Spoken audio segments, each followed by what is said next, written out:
Welcome to the English Pulse. I'm James. And I'm Chloe. James, have you ever been in a situation where someone hit you with a subtle verbal attack and you just froze? Oh, absolutely. It happened last week. Someone made a joke about my work style that felt like a jab at my being ambitious, but it was wrapped in a compliment. I felt this quiet wave of heat, just totally upset, but I had no idea what to say.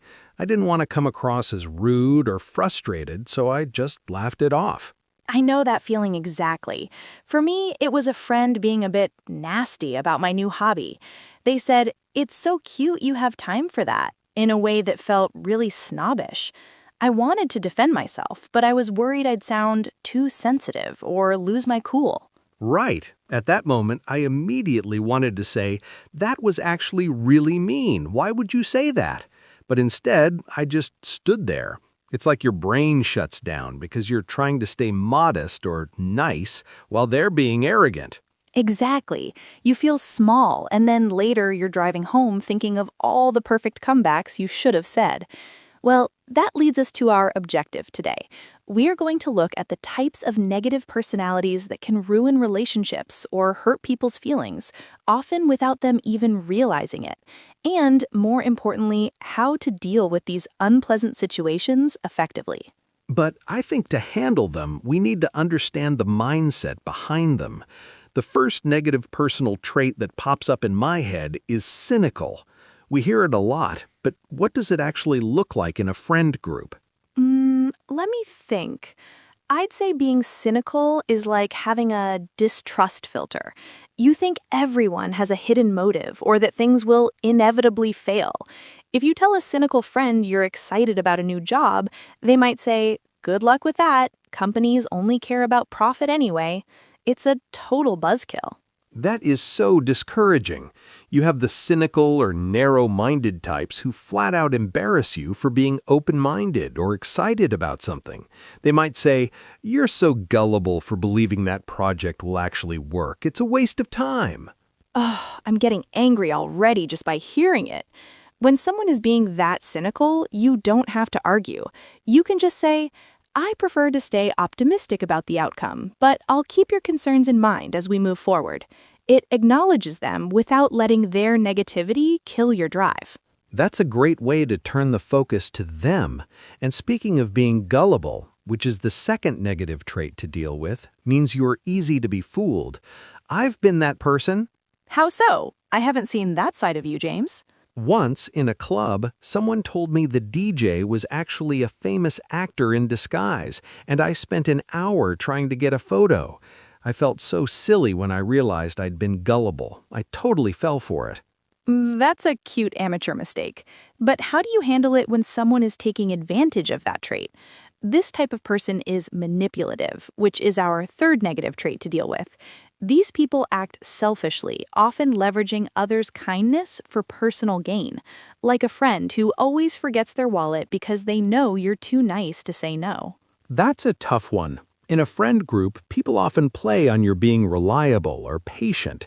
If someone is constantly taking advantage, I used to just stay quiet and feel resentful, kind of being a wallflower even when I was angry. But I've learned that the best way is a direct, casual check-in. Like if you're at a club and that one obnoxious friend, which is the same as very annoying, keeps pushing you to buy rounds, you could say, "I've hit my budget for the night, but I'm happy to wait with you while you grab yours."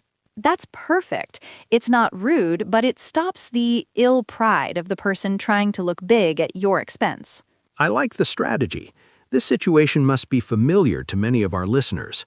The fourth negative trait we want to talk about is self-centered. Chloe, what about people who are both self-centered and tend to take advantage of your time? They might say, "I know you're busy, but since you're so resourceful, could you just fix this for me? It'll only take you a second." The compliment trap. They use your good traits against you. A healthy way to react there is to set a boundary. "I appreciate that you think I'm resourceful, but I've reached my limit for today. I can show you where the manual is if you'd like to try it yourself." It's not rude, but it stops them from being dependent on you. Right. I once had a friend who was being super proud of his superior taste in music at a party. He was flat out embarrassing me for liking pop. My mistake? I started arguing with him to prove I was cool too.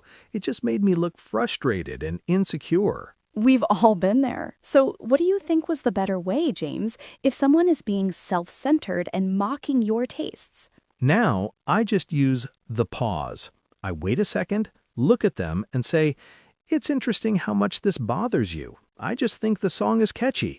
It highlights that they are being the weirdly intense ones, not you. That is so smart.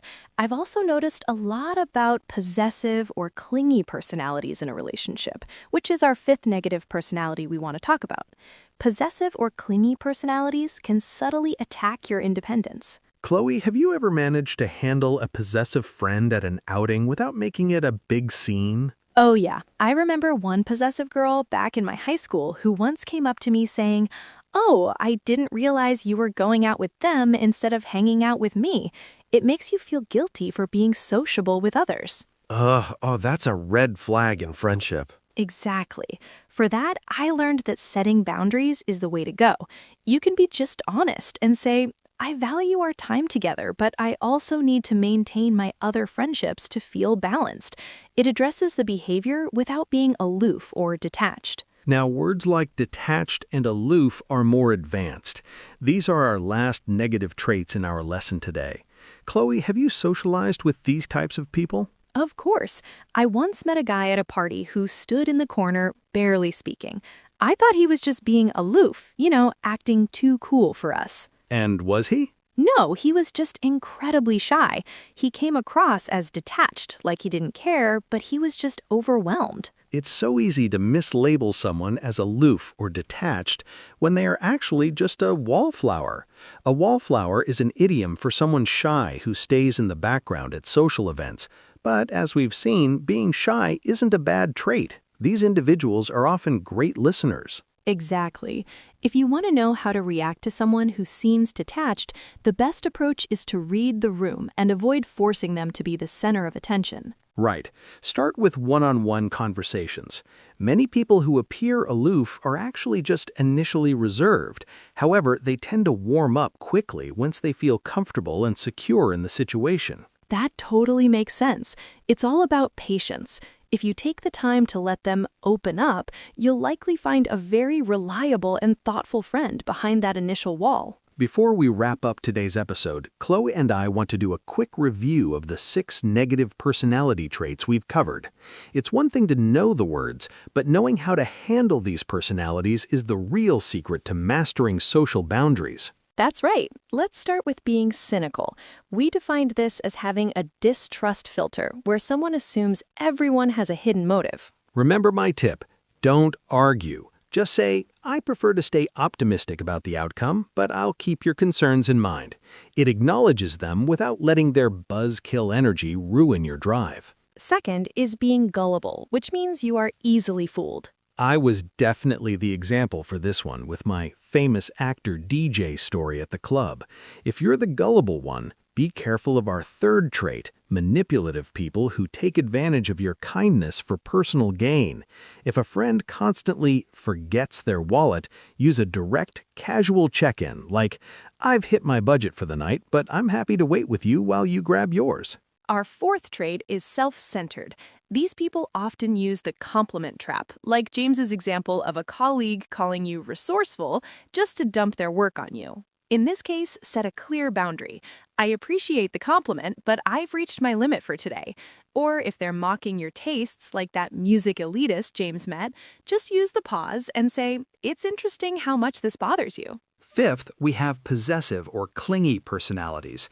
These types can subtly attack your independence and make you feel guilty for being sociable with others. The best way? Be honest. Say, "I value our time, but I also need to maintain my other friendships to feel balanced." Finally, we have the advanced words, detached and aloof. These people seem like they don't care or are acting too cool, but as we discussed, they're often just shy wallflowers who are overwhelmed. When you meet this type of people, don't force them to be the center of attention. Be patient, start with one-on-one conversations, and you'll likely find a very reliable friend once they warm up. Dealing with difficult personalities isn't easy, but remember, you have the right to protect your energy and set your own boundaries. You're doing great just by taking the time to learn these social nuances. We believe in you. If you found these tips helpful, make sure to subscribe to the English Pulse so you never miss an episode on mastering the language of life. See you next time.